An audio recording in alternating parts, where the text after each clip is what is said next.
Hello दोस्तों, कैसे हैं आप सब। उम्मीद करता हूं आप सब बहुत ही अच्छे तरीके से अपने आने वाले बैंकिंग के एग्जाम की प्रिपरेशन कर रहे हो। ठीक है, मैं लेके आया हूं आप लोगों के सामने एक सीरीज जो कि पजल से रिलेटेड है। यहाँ पे आपको एक पजल दिया गया है, जैसा कि आप लोग देख भी पा रहे हो कि पजल जो है वो फ्लोर बेस्ड पजल है। ठीक है, इंपॉर्टेंट हो जाता है एग्जाम में, क्योंकि अगर किसी भी टॉपिक का सबसे ज्यादा वेटेज है तो वो पजल है। अब आपके सामने मैंने एक पजल दिया है जिसमें आपको बताया गया है 7 persons ABCDEFGH bought different watches Rado, Omni, Fastrack, Sonata, Casio, Timex and Titan on different days of same week from Monday to Sunday. NISS मतलब not in same sequence. Okay, मतलब ऐसा नहीं है कि ए ने मंडे को राडो घड़ी खरीदी है, नहीं, कुछ भी हो सकता है, जैसा कि हम लोग जानते हैं कि पजल में ऐसा होता है। ठीक है, तो कुछ इंफॉर्मेशन। अब देखिए, जब भी हम पजल को पजल के किसी भी तरह के सवाल को करते हैं, वहां एक बहुत ही इंपॉर्टेंट चीज होती है, वो होता है how to start a puzzle. तो जब भी आपके सामने किसी भी तरह का पजल है, अगर उसमें कोई भी ऐसा डेटा है जो फिक्स है, देखिए कुछ बच्चे क्या करते हैं, जैसे ही देखते हैं ABCD लिखते नहीं। यहां पे जब हम बात करेंगे फ्लोर की, और क्लियर है मंडे ट्यूसडे की, फ्लोर की, या फिर मंथ की, इस तरीके की चीजें बिल्कुल फिक्स है। आपको पता है मंडे के बाद क्या आएगा ट्यूसडे, ट्यूसडे के बाद क्या आएगा वेडनेसडे। इस तरीके के डेटा में आप हमेशा नाम को प्रायोरिटी ना देके ये जो फिक्स डेटा है इसे प्रायोरिटी दें। लाइक फ्लोर बेस्ड क्वेश्चन है, 1 2 3 4 5 6। समझ रहे हैं मेरी बात को। चलिए आइए, तो सबसे पहले यहां पे जो प्रायोरिटी आपको देनी है, Monday, Tuesday, Wednesday, Thursday, Friday and Saturday, कुछ इस तरीके से आपको इंफॉर्मेशन को लिख लेना है।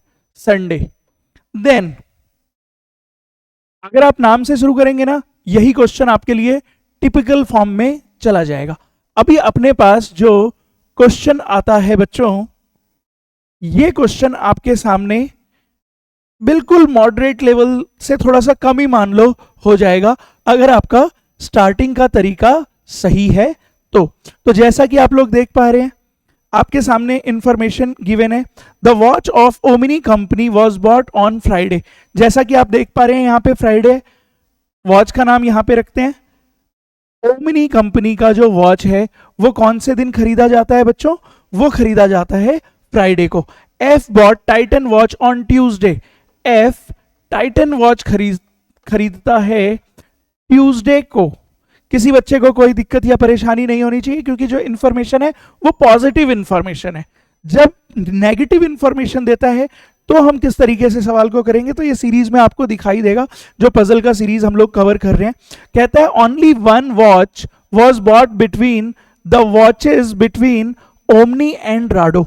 देखिए हमारे पास पहले से क्या अवेलेबल है, ओमनी अवेलेबल है, एक वॉच का गैप आना चाहिए, या तो राडो यहां पे हो सकता है बच्चों, या फिर राडो यहां पे हो सकता है।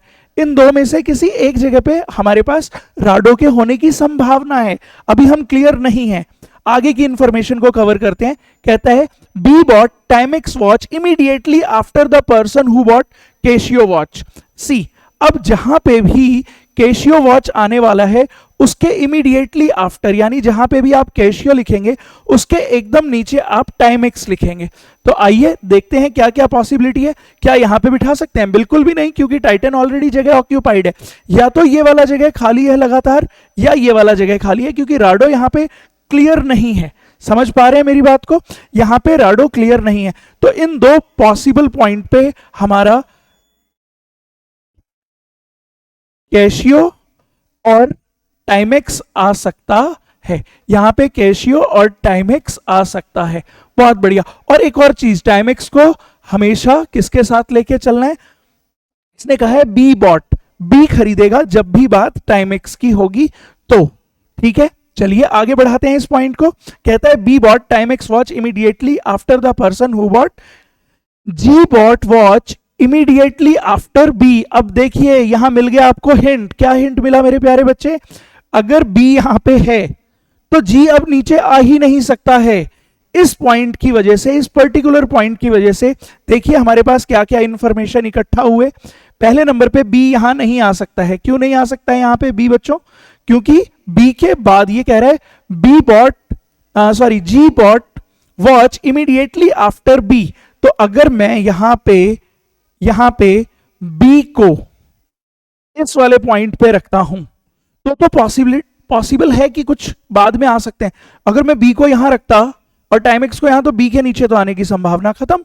अब अगर बी यहां पे है बच्चों, तो आप इस बात को मान लीजिए और क्लियर हो जाइए कि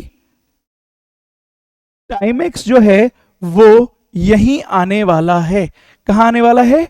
और जहां टाइम एक्स आपको मिला, इसने अभी थोड़ी देर पहले कहा है कैशियो इज इमीडिएटली, बिल्कुल ऊपर की तरफ है। और जैसे ही यहां पे एक ऑप्शन था राडो का, अब वो ऑप्शन घट के सिर्फ और सिर्फ कहां रह गया है? यहां रह गया है। तो देखिए अभी राडो भी फिक्स है अपना, कैशियो भी फिक्स है अपना, ओमिनी भी फिक्स है। ये कैशियो को ये जगह मिल गई है, तो इस वाली जगह को खाली कर देते हैं। यहां से मैं इसको कैशियो को इरेज कर देता हूं। कैशियो और टाइम एक्स साथ में चलने वाले थे।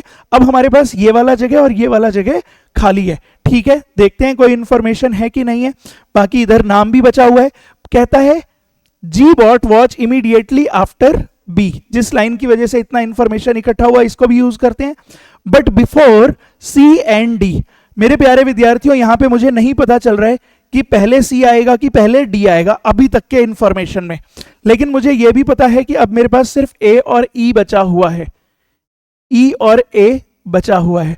और अगर मैं बात करता हूं घड़ी की, तो मेरे पास सिर्फ और सिर्फ फास्ट ट्रैक और सोनाटा बचा हुआ है, और इधर सोनाटा ऑब्लिक फास्ट ट्रैक बचा हुआ है। समझिएगा मेरी बात को। कहता है A does not buy the watch of Casio company. A Casio company की घड़ी को नहीं खरीदता है। A does not buy the watch of Casio company. क्या मैं ए को यहां से हटा सकता हूं?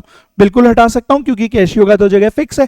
अगर ए यहां पे हट जाएगा तो ई यहां पे आ जाएगा, तो ई को यहां से हटा दीजिए और ए यहां पे आ जाएगा बच्चों। अगले पॉइंट पे वो कहता है D does not buy the watch of Rado company. Rado का जगह फिक्स है, तो डी को हटा देते हैं। क्या और कोई इंफॉर्मेशन हमारे पास है? नहीं है। अगर हमारे पास इंफॉर्मेशन नहीं है, तो fast track oblique Sonata, Sonata oblique fast track, यानी सैटरडे और मंडे में अभी भी हम डेटा इनएडिक्वेट की तरफ हैं। क्वेश्चन पूरी तरह सॉल्व किया जा चुका है। इसका मतलब यहां पे जितना इंफॉर्मेशन आपको दिया गया था, उस हिसाब से यही जो पॉइंट है, जो पॉसिबल फिगर है, वो बन पाया है। समझ रहे हैं? तो इसी तरह के पजल को देखने के लिए अब आप लोग लगातार बने रहिए एग्जाम वर्ल्ड चैनल पे। लाइक करना बहुत ही जरूरी है ताकि मुझे मोटिवेशन मिले। सब्सक्राइब कीजिए ताकि जब भी मैं इस तरह की कोई भी सीरीज लेके आऊं तो आपको पता चले। ठीक है, और शेयर कीजिए ताकि जो भी आपके नियर एंड डियर्स हैं, जो इस साल आईबीपीएस पीओ देना चाहते हैं, या एसबीआई पीओ देना चाहते हैं, या क्लरिकल का कोई एग्जाम देना चाहते हैं, या आरबीआई का ग्रेड बी या असिस्टेंट का एग्जाम देना चाहते हैं, या इंश्योरेंस से रिलेटेड किसी भी तरह के सवाल को कवर करना चाहते हैं, तो आप बिल्कुल सही जगह पे हैं। यहां पे आपको डेली बेसिस पे कहिए या कुछ रैंडम दिनों के बेसिस पे कहिए, कुछ पजल्स मिलते रहेंगे। इसके बाद आप एग्जाम वर्ल्ड का टेलीग्राम चैनल देख लीजिए, लिंक मैं डिस्क्रिप्शन में डलवा दूंगा। वहां पे आपके पास दिखाई देगा आपको इसी पे बेस्ड कुछ और क्वेश्चन का प्रैक्टिस सेट। ठीक है, मुझे बहुत अच्छा लगा आप लोगों को पजल करा के। आप लोग भी कमेंट सेक्शन में बताइए कि आपको इसी तरीके का डेटा चाहिए या कोई आपकी डिमांड हो, वो मुझे बताओ। मैं यहां पे आपके लिए पजल का लेके आऊंगा। ठीक है, तब तक के लिए थैंक यू।